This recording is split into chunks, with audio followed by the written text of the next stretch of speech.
I know what it's like.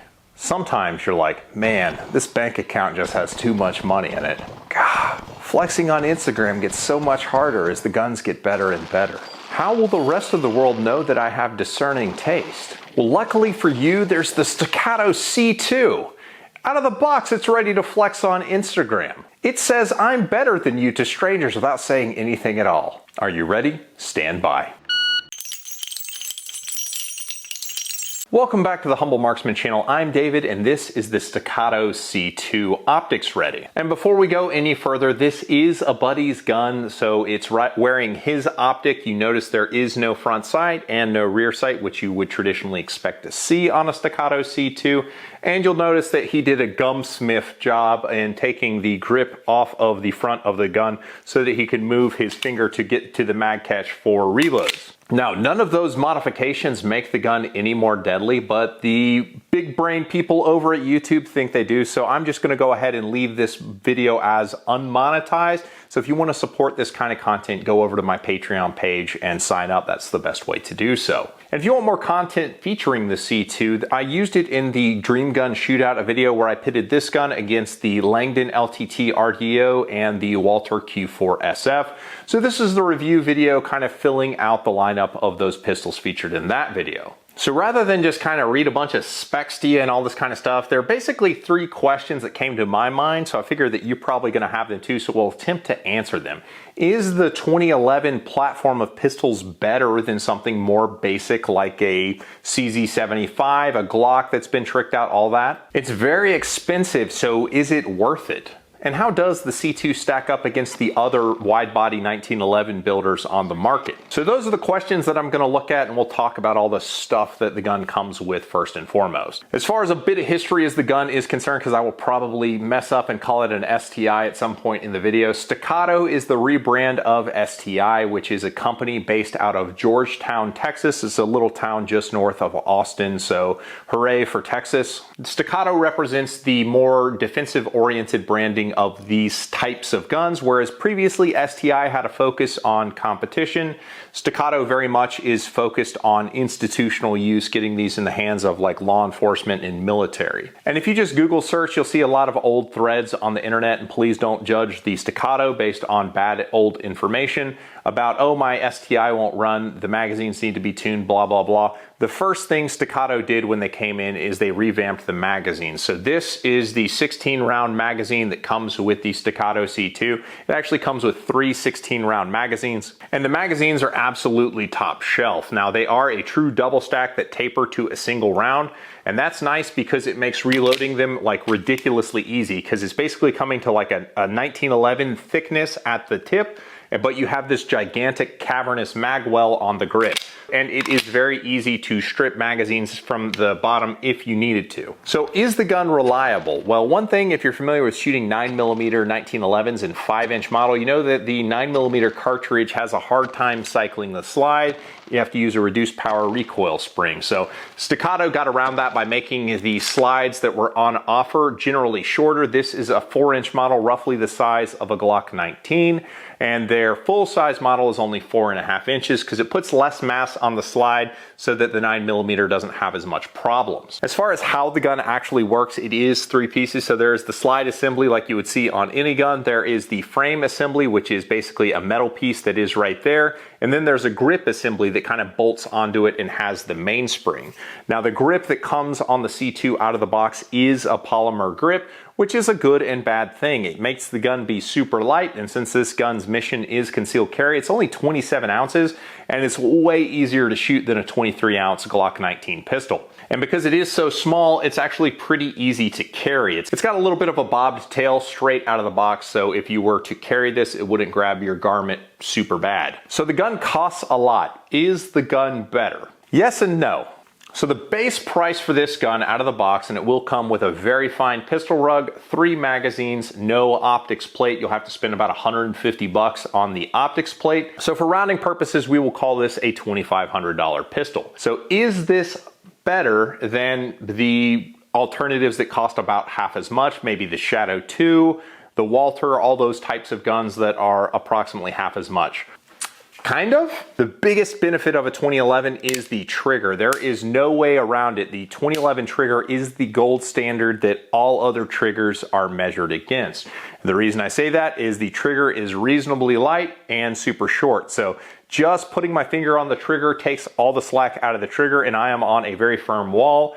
If I put about 4.5 pounds of pressure on it, it's going to release the hammer and break. Now the reset on the trigger is what we're really here to talk about, and the total I have to let it out is just that much. It's just a very fraction of an inch and it's ready to go again. So the benefit of a very firm wall like that is I can keep the trigger prepped as I'm refining my sight picture on whatever I'm aiming at, and then whenever I'm ready, I can send it without having to worry about the trigger like moving through a bunch of false walls that you get on basically any striker fired gun. The other big benefits of a hammer fired gun is the safety aspect. So if you were appendix carrying this gun, it has a manual safety and a grip safety.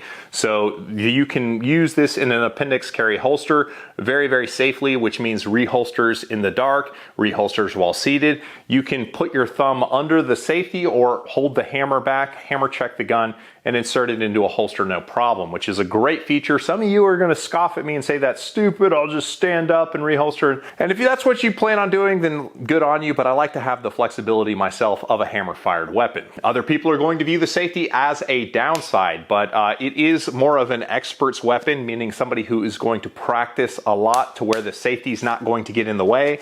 And pro tip, whenever you're shooting the gun, your thumb rests on the safety paddle. If I switch the gun to my support hand to fire left-handed, I keep my thumb on the paddle. The safeties are shaped that way so that you keep your thumb on the safeties. Do not put your thumb underneath, because what can happen is as the gun's cycling, you can cause malfunctions by activating the safety. This is not a training video, so I'm not going to go over the etiquette for when to sweep the safety on presenting to target, but it's something you have to be able to do on a subconscious level. So if you're the kind of shooter who just likes to go to the range maybe once a quarter, never dry fires and all that kind of stuff, you're probably not going to be able to get the most out of this trigger. But as somebody who does dry fire 5 times a week, shoots competition, all that kind of stuff, I can tell you that on demand, I can get more performance from a single action trigger like on the C2 than I can on even a double single action trigger. Just the level of refinement on the 1911 trigger is best in class, full stop. The other feature that this gun has is a bull barrel. So you can see that the gun actually carries a lot of its weight in the weight of this barrel that you see here, which is significantly thicker than a traditional 9mm barrel. The guns absolutely do flip, but because of the squared away ergonomics of the frame, it returns to center. So that all said, I'll go ahead and answer 2 of the questions. Yes, I do believe that the 2011 platform is better than its competitors that cost half as much, provided that you practice and can actually exploit the features that a 2011 platform provides. If you don't practice, maybe just go with whatever the least expensive one is that has the same trigger pull every time and doesn't take any manipulations to deploy. And that's gonna lead us right into the is the gun worth it category. And a 2011 is basically a 1911, which has bigger chunks of steel involved. It takes a lot more hand fitting. Even though CNC has reduced the amount of fitting required, assembling a 1911 pistol still takes more labor than like a Glock, which just you could teach a monkey in about 20 minutes and give them a 3/32 punch and they could put Glocks together. It takes a little bit more knowledge and skill to be able to assemble a gun like a 1911 or a 2011. As a result,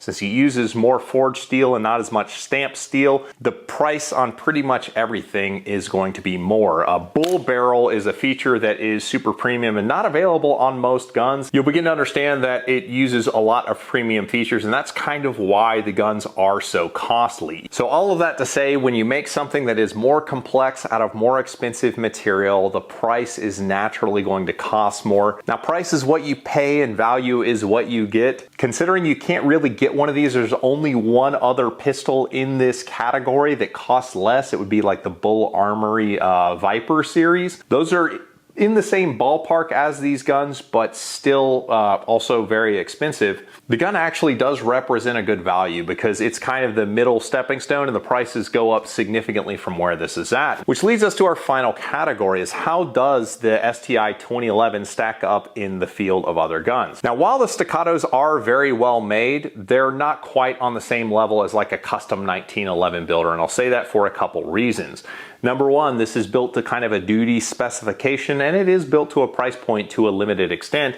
And what comes with that is a little bit of wiggle. Now, when I wiggle the slide on the frame, there is a bit of wiggle at the rear of the slide, and that's honestly what you would want. It's very common on kind of this like mid-price point gun, like the Dan Wessons, for instance. They usually have a little bit of wiggle slide to frame at the rear, just like this one does. However, at the front of the gun, the barrel is absolutely super tight with the slide, which is really what you want.